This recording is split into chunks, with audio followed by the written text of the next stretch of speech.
Bus stand ਆ ਕਮਾਈ ਦੇवी ਦਾ ਇਹਦਾ ਪਿਛਲੀ ਸਰਕਾਰ ਵੇਲੇ 7/1/2022 ਨੂੰ ਨੀਂਹ ਪੱਥਰ ਉੱਤੇ ਰੱਖ ਕੇ ਉਦਘਾਟਨ ਹੋ ਗਿਆ ਸੀਗਾ ਜੀ। ਉਸ ਤੋਂ ਬਾਅਦ 6 ਮਹੀਨੇ ਬੀਤ ਗਏ ਉੱਤੇ ਇੱਕ ਤੁਹਾਨੂੰ ਮੈਂ ਇਹ ਸਵਾਲ ਕਰਦਾ ਕਿ ਜਿਹੜਾ ਪੱਥਰ ਜਿਹੜੇ ਵੀ ਮਹਿਕਮੇ ਨੇ ਉੱਥੇ ਰੱਖਿਆ ਉਸ ਸਮੇਂ क्या उत्ते कोई कानूनी कार्रवाई होंगी जी? बिना पैसों तो पत्थर किदा रखा गया जी उत्थे?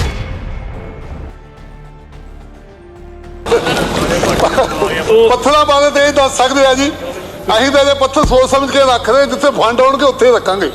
कुछ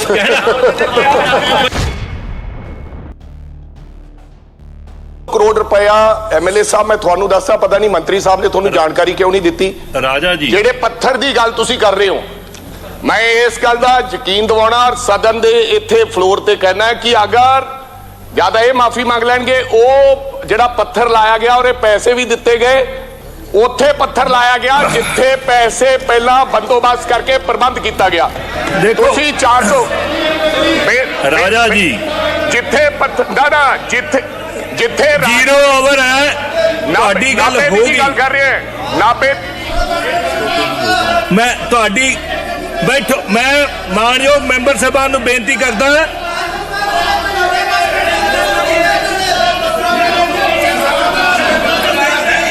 बैठो तुसी हुण तुसी बैठो लीडर ऑफ ओपोजिशन खड़े हैं, तुसी बैठो मंत्री जी, तुसी भी बैठो कृपा करके। राजा जी लीडर ऑफ ओपोजिशन खड़े हैं, जीरो ओवर ते कुछ कहना चाहते हैं? आई कौन करो बैठो ਧਾਲੀਵਾਲ ਸਾਹਿਬ बैठो, ਤੁਹਾਡੇ ਕੋਲ बहुत समा है। थोड़ा जा मैं मानयोग मैंबर साहबान ਨੂੰ ਬੇਨਤੀ ਕਰਦਾ कि बैठो बैठो ਧਾਲੀਵਾਲ ਸਾਹਿਬ ਬਹਿ ਜਾਓ, ਤੁਸੀਂ ਕਿਰਪਾ ਕਰਕੇ बैठो। लाल सिंह जी बैठो, राजा जी ਤੁਸੀਂ भी बैठो। एक मिनट लियाओ, ਅੱਗੇ ਲੈ ਕੇ ਜਾਣਾ ਹੈ। ਸੋ ਇਹ ਵੱਖਰੀ ਭਰਤੀ ਜਿਹੜੀ ਸਾਡੀ ਬਾਰਡਰ ਬੈਲਟ ਲਈ ਜਿਹੜੀ ਆ ਇਹਨਾਂ ਦੀ ਕੀਤੀ ਜਾਵੇ। ਸਵਾਲ ਤਾਂ ਵੱਖਰਾ ਬਣਦਾ, ਤੁਸੀਂ ਦੇਖ ਲਓ। ਇਹਦੇ ਤੇ ਵਿਚਾਰ ਅਸੀਂ ਕਰ ਰਹੇ ਹਾਂ, ਇਹਦੇ ਤੇ ਕਰ ਰਹੇ ਦੀ ਮਤਲਬ ਬਦਲੀ ਨਾ ਹੋਵੇ, ਕਿਉਂਕਿ ਅਸੀਂ ਚਾਹੁੰਦੇ ਹਾਂ ਕਿ ਜਿਹੜੇ ਸਾਡੇ ਅਧਿਆਪਕ ਉੱਥੇ ਰਹਿਣ ਤੇ ਉਹਨਾਂ ਦਾ ਵੀ ਇੰਟਰਸਟ ਬਣੇ ਕਿ ਅਸੀਂ ਆਪਣੇ ਏਰੀਏ ਦੇ ਜਿਹੜੇ ਬੱਚੇ ਆ ਉਹਨਾਂ ਨੂੰ ਅੱਗੇ ਲੈ ਕੇ ਜਾਣਾ ਹੈ। ਸੋ ਇਹ ਵੱਖਰੀ ਭਰਤੀ ਜਿਹੜੀ ਸਾਡੀ ਬਾਰਡਰ ਬੈਲਟ ਲਈ ਜਿਹੜੀ ਆ ਇਹਨਾਂ ਦੀ ਕੀਤੀ ਜਾਵੇ। ਸਵਾਲ ਤਾਂ ਵੱਖਰਾ ਬਣਦਾ, ਤੁਸੀਂ ਦੇਖ ਲਓ। ਇਹਦੇ ਤੇ ਵਿਚਾਰ ਅਸੀਂ ਕਰ ਰਹੇ ਹਾਂ, ਇਹਦੇ ਤੇ ਕਰ ਰਹੇ ਹਾਂ ਜੀ। ਧੰਨਵਾਦ ਜੀ, ਬਹੁਤ ਧੰਨਵਾਦ। ਹੋ ਗਈਆਂ ਜੀ 3 ਸਪਲੀਮੈਂਟਰੀਆਂ ਅਲਾਉਡ ਨੇ, 3 ਹੋ ਗਈਆਂ। Thank you. ਸਰਦਾਰ ਕਰਮਵੀਰ ਸਿੰਘ,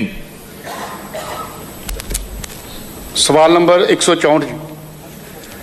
ਸਰਦਾਰ ਕੁਲਦੀਪ ਸਿੰਘ ਢਾਲੀਵਾਲ, ਪੇਂਡੂ ਵਿਕਾਸ ਤੇ ਪੰਚਾਇਤ ਮੰਤਰੀ।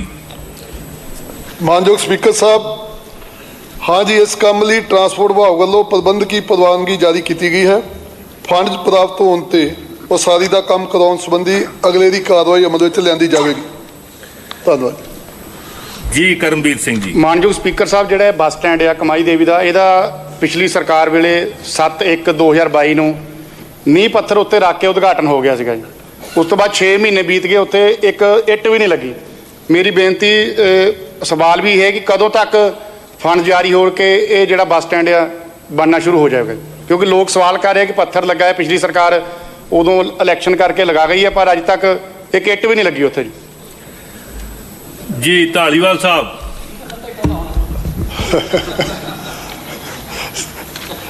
स्पीकर साहब,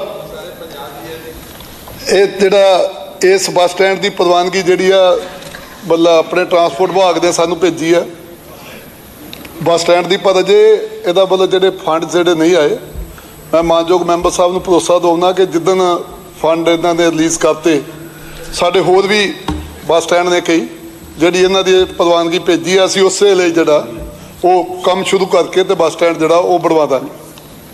ਧੰਨਵਾਦ ਜੀ।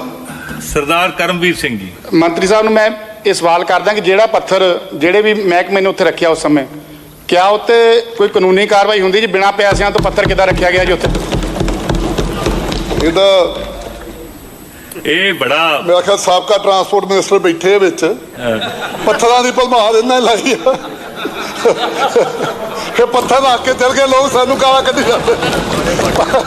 पत्थरां बारे तो यही दस सकते हैं जी, ਅਸੀਂ ਤਾਂ ਇਹ ਪੱਥਰ ਸੋਚ ਸਮਝ ਕੇ ਰੱਖ ਰਹੇ, ਜਿੱਥੇ ਫੰਡ ਆਉਣਗੇ ਉੱਥੇ ਰੱਖਾਂਗੇ। ਕੁਝ ਕਹਿਣਾ ਚਾਹੁੰਦੇ ਆ ਮੰਤਰੀ ਜੀ, ਆਪਣੇ ਰਾਜਾ ਜੀ?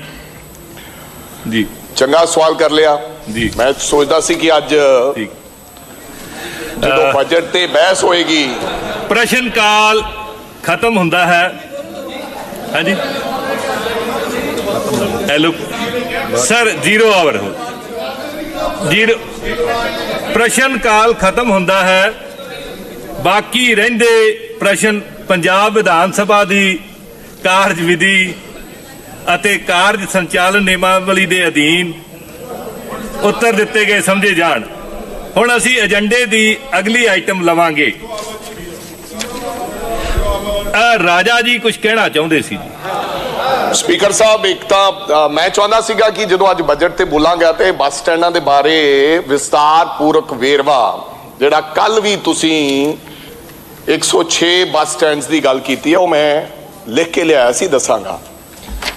ਜਿੱਥੋਂ ਤੱਕ ਮੰਤਰੀ ਸਾਹਿਬ ਨੇ ਕਿਹਾ, ਪਤਾ ਨਹੀਂ ਕਿਸ ਤਰ੍ਹਾਂ ਮੰਤਰੀ ਸਾਹਿਬ ਨੇ ਇਹ ਗੱਲ ਕਹਿਤੀ, ਇਹ ਕੁਝ ਜਿਹੜੀਆਂ ਥਾਵਾਂ ਪੰਚਾਇਤਾਂ ਕੋਲੇ ਸਨ, ਅਸੀਂ ਪੰਚਾਇਤ ਸਮਤੀਆਂ ਨੂੰ ਜਾਂ ਪੰਚਾਇਤ ਵਿਭਾਗ ਨੂੰ ਉਦੋਂ ਅਸੀਂ 400 ਕਰੋੜ ਰੁਪਏ ਦਾ ਇੱਕ ਲੋਨ ਲਿਆ ਹੋਇਆ ਸੀ, ਜਿਹੜਾ ਮੇਰੇ ਆਉਣ ਤੋਂ ਪਹਿਲਾਂ ਦਾ ਸੈਂਕਸ਼ਨ ਸੀਗਾ, ਤੇ ਜਿਹਦੇ ਰਾਹੀਂ ਅਸੀਂ 106 ਬੱਸ ਸਟੈਂਡਾਂ ਦਾ ਨਿਰਮਾਣ ਤੇ ਨਵੀਨੀਕਰਨ ਕਰਨਾ ਸੀਗਾ, ਜਿਹੜਾ ਕੱਲ ਇਹਨਾਂ ਨੇ ਬਜਟ ਦੀ ਸਪੀਚ ਦੇ ਵਿੱਚ ਲਿਖਿਆ। ਉਹ ਪੁਰਾਣਾ ਹੀ ਸਾਰਾ ਕਾਪੀ ਕੱਟ ਪੇਸਟ ਕਰ ਦਿੱਤਾ ਗਿਆ।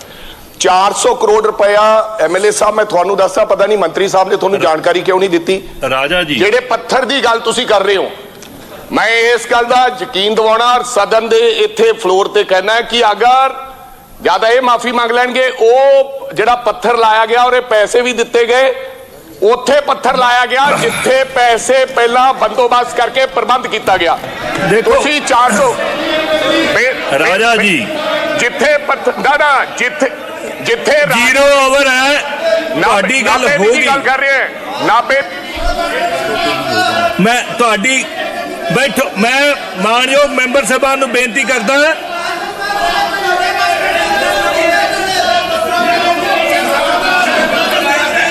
ਬੈਠੋ। ਤੁਸੀਂ ਹੁਣ ਤੁਸੀਂ ਬੈਠੋ ਲੀਡਰ ਆਫ ਆਪੋਜੀਸ਼ਨ ਖੜੇ ਆ, ਤੁਸੀਂ ਬੈਠੋ। ਮੰਤਰੀ ਜੀ ਤੁਸੀਂ ਵੀ ਬੈਠੋ ਕਿਰਪਾ ਕਰਕੇ। ਰਾਜਾ ਜੀ, ਲੀਡਰ ਆਫ ਆਪੋਜੀਸ਼ਨ ਖੜੇ ਆ, 0 ਓਵਰ ਤੇ ਕੁਝ ਕਹਿਣਾ ਚਾਹੁੰਦੇ ਆ। ਆਈ ਕੌਣ ਕਰੋ, ਬੈਠੋ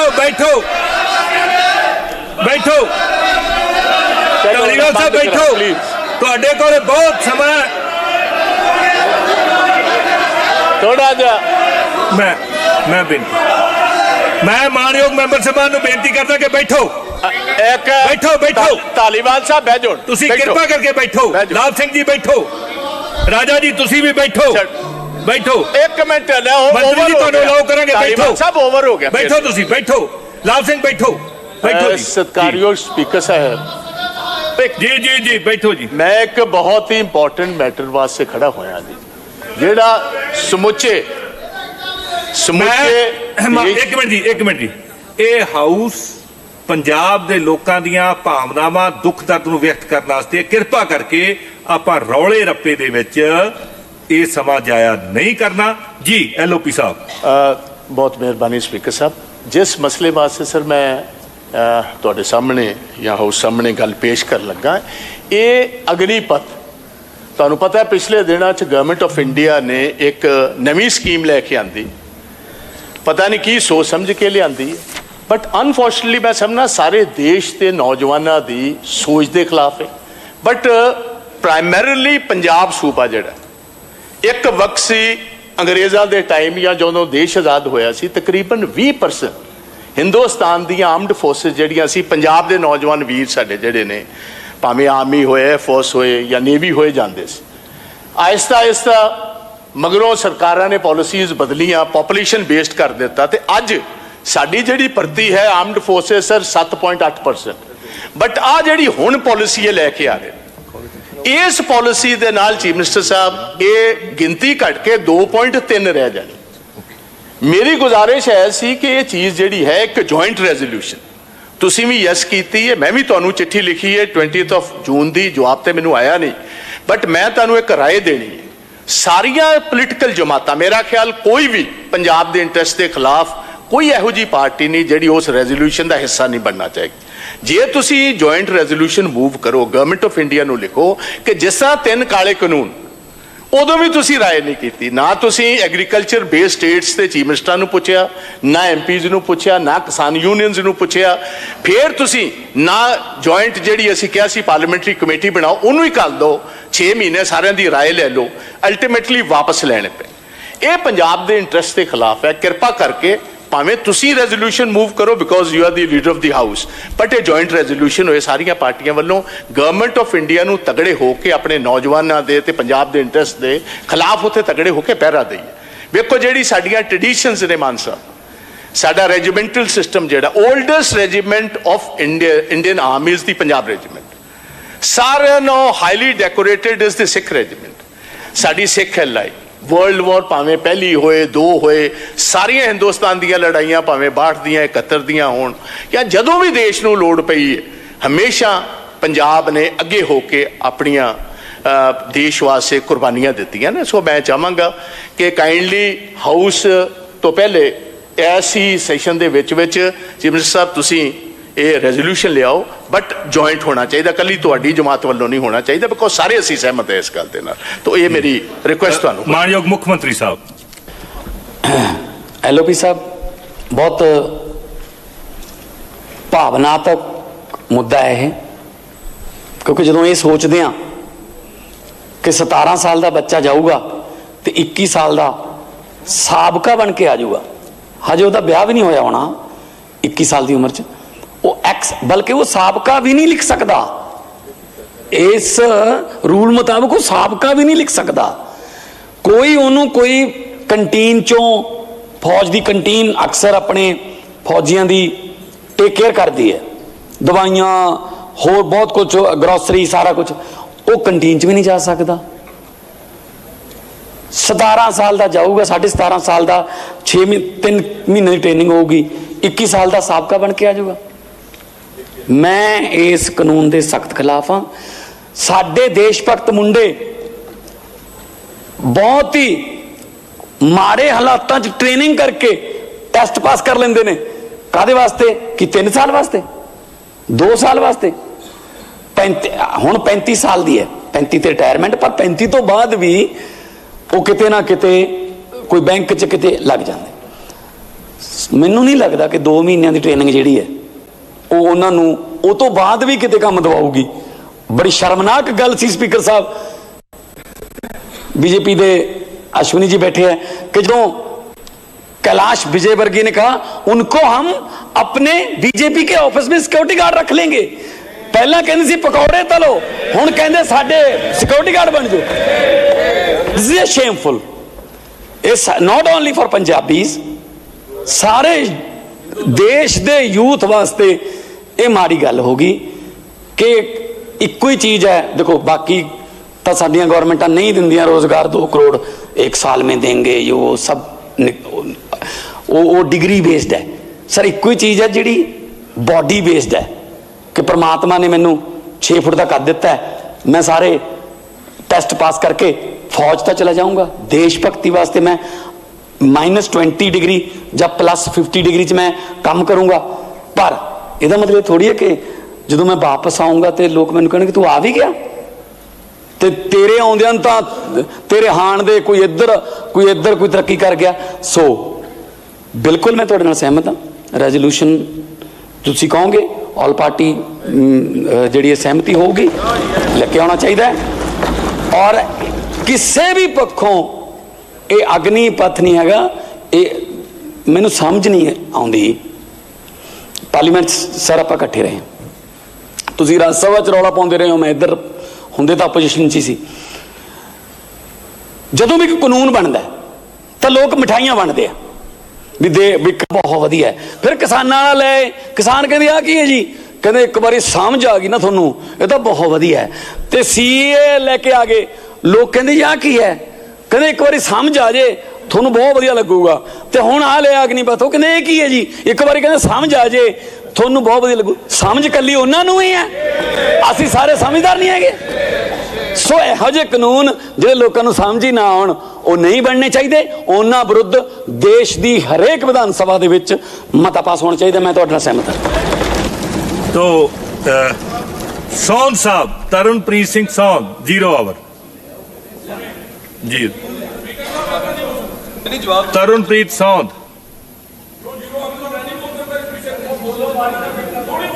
ਤੁਹਾਨੂੰ ਬੁਲਾਵਾਂਗੇ ਮਹਾਰਾਜ, ਤੁਹਾਨੂੰ ਬੁਲਾਵਾਂਗੇ, ਤੁਹਾਨੂੰ ਬੁਲਾਵਾਂਗੇ। ਤੁਸੀਂ ਤੁਹਾਡਾ ਇਹ ਤੇ ਮਤਾ ਆਏਗਾ मानयोग शर्मा जी सुनांगे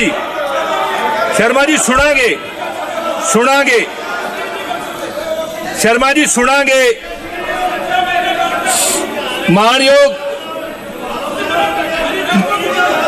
मानयोग शर्मा जी,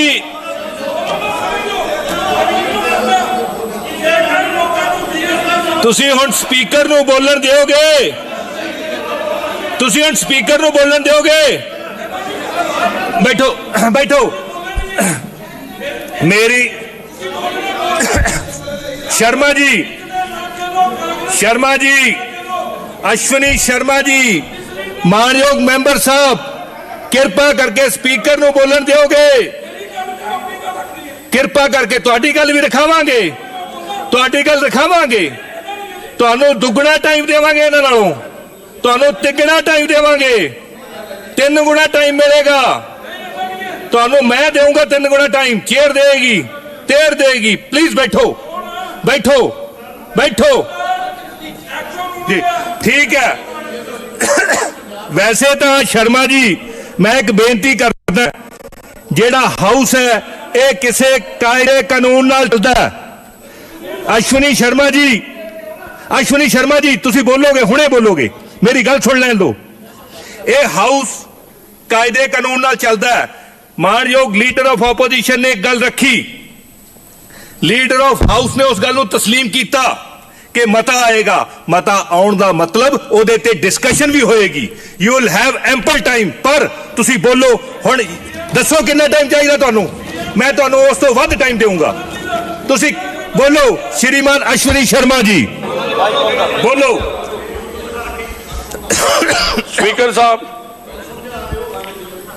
स्पीकर साहब तुहाडी आग्या दे नाल लीडर ऑफ ऑपोजिशन ने जिस शब्दां नाल खेलिया, ये दसता दिंदे कि ये अग्निपथ दे अंदर ये कमी है।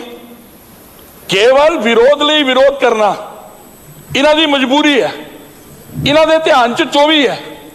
इन्हां नूं पता कि अगर एक स्कीम ठीक ना चल गई तो 29 भी गया। कारण सुनो ध्यान नाल, जरा एक बारी सुन लेना। 17 साल का बच्चा, एक मिनट सुन लो ना, 17 साल का बच्चा जो 10वीं करता है, जो कॉलेज च जाता है, सब तो ज्यादा बोझ उस वेले परिवार ते पैंदा है। पैंदा या नहीं पैंदा, ये ते विचार करो। सरकार की कह रही है, 4 साल की ट्रेनिंग के अंदर हर साल 3 महीने की छुट्टी है। वो कह रहे हैं कि असी तुहानू +2 भी करावांगे। +2 भी करवाएगी। +2 दे नाल नाल जितने स्किल दे दूसरे अदारे ने उहदे च ट्रेंड करेगी और अपने को पैसा देगी। माता पिता दी जिम्मेवारी नू सरकार चुक रही है। और उस तो बाद जदों ट्रेनिंग समाप्त होएगी 25% बच्चे जिहड़े सीधा फौज च जाणगे। उहदे इलावा जिहड़े अलग अलग स्किल दे अदारे ने उहदे च जाणगे। नेवी उन्हां नू अलग लेगी। उन्हां दे कोल एक अफसर आया स्वावलंबी बनन दा। मैनू दसो 21 साल का किहड़ा बच्चा है जिहदे हत्थ दे अंदर 47 लाख रुपया आ जाए? उहदे लई आयाम खुले ने। उहदे लई टोटल बनाओ दा 21 लाख। अरे आप उन्होंने टोटल कर लो भैन जी, मैं तुहाडे नाल नहीं, मैं चेयर नाल बोल। अरे टोटल जोड़ो, टोटल मैनू लगता कि तो मैनू लगता है कि टोटल जोड़ो। उन्होंने जिहड़ी पहले साल तनख्वाह है, दूसरे साल, तीसरे साल, मामला कितना 3 साल का, 1 साल छुट्टी है। वो आदमी आर्मी के अंदर जितने सेंटर ने, कोई इलेक्ट्रॉनिक्स के अंदर ट्रेनिंग करेगा, कोई किसी अंदर। मैनू दसो केड़ा बच्चा जिहदी जेब के अंदर 21 साल के अंदर ये पैसे आ जाए? 24 साल च तो BA होंदी है। 24 ਸਾਲ 'ਚ ਤਾਂ 20 ਹੁੰਦੀ ਹੈ। ਲਓ ਫਿਰ 24 ਸਾਲ 'ਚ 20 ਹੁੰਦੀ ਹੈ। ਇਸ ਕਰਕੇ ਹਾਊਸ ਨੂੰ ਗੁੰਮਰਾਹ ਨਾ ਕਰੋ। ਠੀਕ ਹੈ, ਪੰਜਾਬ ਦੀਆਂ ਗੱਲਾਂ ਕਰੋ। ਇਹਨਾਂ ਦੀ ਤੇ ਮਜਬੂਰੀ ਹੈ। ਠੀਕ ਹੈ। ਤੁਸੀਂ ਆਪਣਾ ਸਰਦਾਰ ਪ੍ਰਤਾਪ ਸਿੰਘ ਬਾਜਵਾ ਜੀ, ਇੱਕ ਮਿੰਟ ਜੀ, ਕੋਹਲੀ ਸਾਹਿਬ ਮੈਂ ਮਾਨਯੋਗ ਮੈਂਬਰ ਸਾਹਿਬ, ਤੁਸੀਂ ਚੇਅਰ ਨੂੰ ਐਡਰੈਸ ਕਰੋ। ਬੀਬੀ ਜੀ ਬੈਠੋ, ਕੋਈ ਗੱਲ ਨਹੀਂ, ਬਾਅਦ ਚ ਫੇਰ ਹੋ ਜਾਏਗੀ। ਜੀ ਜੀ ਸਰ ਬੇਨਤੀ ਹੈ ਇਸ ਤਰ੍ਹਾਂ, ਠੀਕ ਹੈ ਜੋ ਅਸ਼ਵਨੀ ਜੀ ਨੇ ਆਪਣਾ ਵਿਊ ਪੁਆਇੰਟ ਰੱਖਿਆ, ਅਸ਼ਵਨੀ ਜੀ ਨੂੰ ਮੈਂ ਗੁਜ਼ਾਰਿਸ਼ ਕਰਨਾ ਚਾਹੁੰਦਾ ਪਹਿਲੇ ਪੰਜਾਬ ਦਾ ਵਿਊ ਪੁਆਇੰਟ ਸੋਚੋ। 7.8% ਤੋਂ 2.3% ਤੇ ਸਾਡੀ ਭਰਤੀ ਰਹਿ ਜਾਣੀ ਹੈ। ਫਿਰ ਸਾਰੋਂ ਵੱਡਾ ਚੈਲੰਜ ਸਰ ਇਸ ਟਾਈਮ ਜਿਹੜਾ it is against China and Pakistan getting together. ਅਸੀਂ ਕਦੀ, ਤੁਸੀਂ ਮੈਨੂੰ ਦੱਸੋ, ਠੇਕੇ ਦੇ ਸਿਪਾਹੀ ਜਿਹੜੇ ਨੇ ਇਹ ਲੜਾਈ ਲੜ ਸਕਦੇ ਨੇ ਜੀ? ਇਹ ਤਾਂ ਤੁਹਾਨੂੰ ਉਦੋਂ ਪਤਾ ਲੱਗਣਾ ਜਦੋਂ ਬਾਹਾਂ ਫਾਇਰ ਕਿਤੇ ਹੋਣਾ ਤੇ ਭੱਜਦੇ ਕਿਤੇ ਹੋਣਾ ਜੀ। ਇਹਨਾਂ ਬੂਟ ਲਾ ਕੇ ਭੱਜ ਪੈਣਾ। ਇਸ ਟਾਈਮ ਇੱਕ ਮਿੰਟ, ਇਸ ਟਾਈਮ ਸਰ ਦੇਖੋ, ਇੱਕ ਮਿੰਟ ਜੀ, ਇੰਡੀਅਨ 에ਅਰ ਫੋਰਸ ਨੂੰ 42 ਇਸ ਟਾਈਮ ਸਕਾਡਨਸ ਚਾਹੀਦੀਆਂ ਨੇ। ਇਸ ਟਾਈਮ 30 ਸਕਾਡਨਸ ਨੇ ਰੀਡਰ ਸਾਡੇ ਕੋਲ ਨੇਵਲ ਸ਼ਿਪਸ 200 ਚਾਹੀਦੀਆਂ ਨੇ, 130 ਨੇ ਸਾਰੀਆਂ ਦੀ। ਇੰਡੀਅਨ ਆਰਮੀ ਦੇ ਵਿੱਚ 1 ਲੱਖ ਦੀ ਭਰਤੀ ਘਟ ਚੁੱਕੀ ਹੈ। ਨਿਰੀ ਇਸੇ ਗੱਲ ਕਾਰਨ ਕਿ ਸਾਨੂੰ ਆਪਣੇ ਜਵਾਨਾਂ ਨੂੰ, ਜਰਨੈਲਾਂ ਨੂੰ, ਅਫਸਰਾਂ ਨੂੰ ਪੈਨਸ਼ਨ ਨਾ ਦੇਣੀ ਪਏ। ਤੁਸੀਂ ਸੋਚ ਸਕਦੇ ਹੋ ਬਿਨਾਂ ਪੈਨਸ਼ਨ ਤੋਂ 4 ਸਾਲ ਵਾਸਤੇ ਕੋਈ ਬੰਦਾ ਦੇਸ਼ ਵਾਸਤੇ ਲੜਾਈ ਲੜ ਸਕਦਾ? 4 ਸਾਲ ਦੇ ਵਿੱਚੋਂ 1.5 ਸਾਲ ਤੁਸੀਂ ਛੁੱਟੀ ਤੇ ਹੋ, 2 ਸਾਲ ਤੋਂ ਅੱਛਾ ਫਿਰ ਇੱਕ ਹੋਰ ਹੈ ਸਰ, ਮੈਂ ਸਮਝਣਾ ਕਿ ਅਨਫੋਰਚੂਨੇਟ ਗੱਲ ਹੈ, there is a deeper plan in line. ਇਹ ਜਿੰਨੇ ਮੁੰਡੇ ਨੇ ਜਿਨ੍ਹਾਂ 4-4 ਸਾਲ ਜਿਹਨਾਂ ਨੂੰ ਟ੍ਰੇਨਿੰਗ ਮਿਲਣੀ, ਜਿਸ ਕਿਸਮ ਦੇ ਹਾਲਾਤ ਦੇਸ਼ 'ਚ ਬਣ ਰਹੇ ਨੇ, ਜਦੋਂ ਇਹਨਾਂ ਨੂੰ ਜੌਬ ਕੋਈ ਨਾ ਮਿਲੀ, ਜੋ ਮਰਜ਼ੀ ਕਹੀ ਜਾਣ, ਹੁਣ ਵੀ ਅਜੇ ਤੱਕ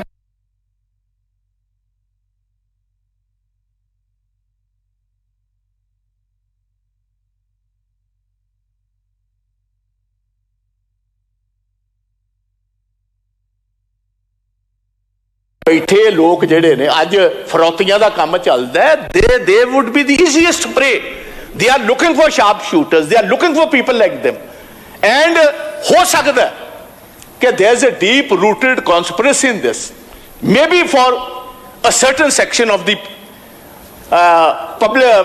certain section of Indians over here. ਇਹ ਬਹੁਤ ਸੋਚੀ ਸਮਝੀ, ਇਹ ਅਜੇ ਗੱਲ ਬਿਲਕੁਲ ਜੋ ਚੀਫ ਮਿਨਿਸਟਰ ਸਾਹਿਬ ਨੇ ਗੱਲ ਕਹੀ, ਇਹ ਕਹਿੰਦੇ ਪਾਲਿਸੀ ਅਸੀਂ ਲਿਆਵਾਂਗੇ, ਤੁਹਾਨੂੰ ਪਤਾ ਬਾਅਦ ਚ ਲੱਗੇਗਾ। ਤਾਂ ਪਤਾ ਬਾਅਦ ਚ ਕੀ ਲੱਗਣਾ? ਇਹ ਵੀ ਪਤਾ ਬਾਅਦ ਚ ਹੀ ਲੱਗਣ ਵਾਲੀ ਪਾਲਿਸੀ। ਇਹਦੇ ਚਾਂਦੇ ਸਾਲ ਟੱਪ ਗਏ, ਫਿਰ ਆਪਾਂ ਨੂੰ ਪਤਾ ਲੱਗਣਾ ਕਿ ਇਹ ਭਰਤੀ ਕੀਤੀ ਕਿਹੜੀ ਗਈ ਹੈ, ਕਿਸ ਸੈਕਸ਼ਨ ਦੇ ਹੱਕ ਚ ਕੀਤੀ ਗਈ, ਕਿਸ ਸੈਕਸ਼ਨ ਦੇ ਖਿਲਾਫ ਕੀਤੀ ਗਈ। And states like Jammu Kashmir and Punjab have to be very careful ਇਸ ਕਿਸਮ ਦੀ ਪਾਲਿਸੀਜ਼ ਦੇ ਕਾਰਨ। ਇਸੇ ਗੱਲ ਕਾਰਨ ਮੈਂ ਕਹਿ ਰਿਹਾ ਜੁਆਇੰਟ ਰੈਜ਼ੋਲੂਸ਼ਨ ਲੈ ਕੇ ਆਓ, ਸਾਰੇ ਦੇਸ਼ ਨੂੰ ਸਮਝ ਆਣੀ ਚਾਹੀਦੀ, ਦੁਨੀਆ ਭਰ ਚ ਸਮਝ ਆਣੀ ਚਾਹੀਦੀ, there is a deeper conspiracy too. ਠੀਕ ਹੈ ਬਾਜਵਾ ਜੀ, थैंक यू। मैं अश्विनी जी शर्मा जी, मेरी एक बेनती सुन लो, बड़ा महत्वपूर्ण मुद्दा है। ਇਹਦੇ ਤੇ ਲੀਡਰ ਆਫ ਹਾਊਸ ਨੇ ਤੁਹਾਨੂੰ ਅਸ਼ੋਰ ਕਰਤਾ ਕਿ ਮਤਾ ਆਏਗਾ, you will have ample time. ਮੈਂ ਤੁਹਾਨੂੰ ਤੁਹਾਡੇ ਬਣਦੇ ਟਾਈਮ ਨਾਲ 3 ਗੁਣਾ ਵੱਧ ਟਾਈਮ ਦੇਵਾਂਗਾ, ਇਹ ਹਾਊਸ ਦੇ ਵਿੱਚ ਪ੍ਰੋਮਿਸ ਕਰ ਰਿਹਾ ਤੁਹਾਨੂੰ। Yes, you will get triple time. ਪਰ ਹਾਊਸ ਕਿਸੇ ਕਾਇਦੇ ਨਾਲ ਚੱਲਦਾ। ਮੈਂ ਮੁੰਡਿਆ ਆਪਣਾ ਤਰਨਪ੍ਰੀਤ ਸਿੰਘ ਸੌਂਦ ਸਾਹਿਬ ਜਿਹੜੇ 0 ਆਵਰ ਮੰਗਿਆ ਸੀ ਜੀ। ਮਾਨਯੋਗ ਸਪੀਕਰ ਸਾਹਿਬ, ਮੈਂ ਹਲਕਾ ਖੰਨਾ ਤੋਂ ਚੁਣ ਕੇ ਆਇਆ ਜੀ। ਮੇਰਾ ਸਵਾਲ ਹੈ ਜਿਹੜਾ ਆਪਣੇ ਹਲਕੇ ਪ੍ਰਤੀ ਮਾਨਯੋਗ ਮੁੱਖ ਮੰਤਰੀ ਸਾਹਿਬ ਤੱਕ ਹੈ ਜੀ, ਜਿਹਦੇ ਵਿੱਚ ਕੀ ਹੈ ਜੀ, ਖੰਨਾ ਜਿਹੜਾ ਹੈ ਉਹ ਇੱਕ ਤਾਂ ਏਸ਼ੀਆ ਦੀ ਸਭ ਤੋਂ ਵੱਡੀ ਦਾਣਾ ਮੰਡੀ ਹੋਣ